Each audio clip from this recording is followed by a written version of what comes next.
Palakkad Victoria കോളേജിന് മുന്നിലെയും ശേഖരീപുരത്തെയും ചിറ്റൂർ തെക്കേ ഗ്രാമത്തിലെയും post ഓഫീസുകൾ അടച്ചുപൂട്ടാനുള്ള നീക്കത്തിനെതിരെ നാഷണൽ ഫെഡറേഷൻ ഓഫ് പോസ്റ്റൽ എംപ്ലോയീസിന്റെ ആഭിമുഖ്യത്തിൽ തപാൽ ജീവനക്കാർ ത്രിദിന ധർണ നടത്തി.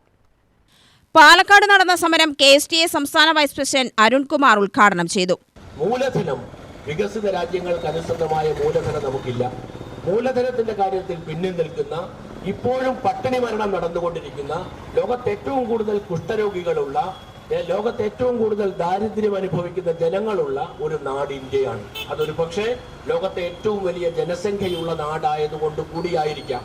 അങ്ങനെയുള്ള ഒരു രാജ്യത്ത് ബഹുഭൂരിപക്ഷം വരുന്ന മനുഷ്യരുടെ വാങ്ങൽ ശേഷി വർദ്ധിച്ചാലല്ലാതെ ഈ ദാരിദ്ര്യവും പട്ടിണിയും മറികടക്കാൻ സാധിക്കില്ല.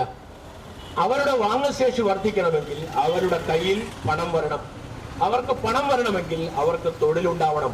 അതുകൊണ്ട് ഈ ലേബർ പൂർണ്ണമായും ഉപയോഗപ്പെടുത്തുക എന്നതാണ് ലേബർ ഇന്റൻസീവായ പ്രൊഡക്ഷൻ ടെക്നോളജിയുടെ പ്രത്യേകത. മൂലധനം കൂടുതലുള്ള ഒരു രാജ്യത്ത് ക്യാപിറ്റൽ ഇന്റൻസീവായ പ്രൊഡക്ഷൻ ടെക്നോളജി ഉപയോഗിച്ചാൽ മതി.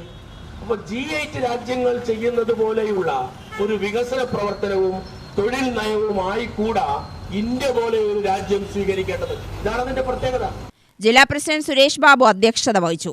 ഡിവിഷൻ സെക്രട്ടറി ആഷിഫ് റഹ്മാൻ, സജീവ് വർഗീസ്, ആനന്ദ് എന്നിവർ പ്രസംഗിച്ചു. സെക്രട്ടറി P ശിവദാസ് മുഖ്യപ്രഭാഷണം നടത്തി. 3 ദിവസമായാണ് സമരം നടത്തിയത്. UTV news, Palakkad.